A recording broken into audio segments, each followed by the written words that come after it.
This is my homemade cheesy embutido beef. Beef yan. Tapos, ilalagay ang hotdog.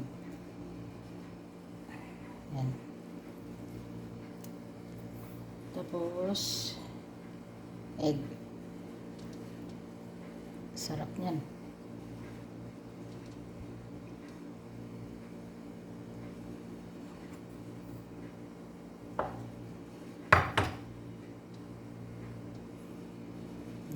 Egg.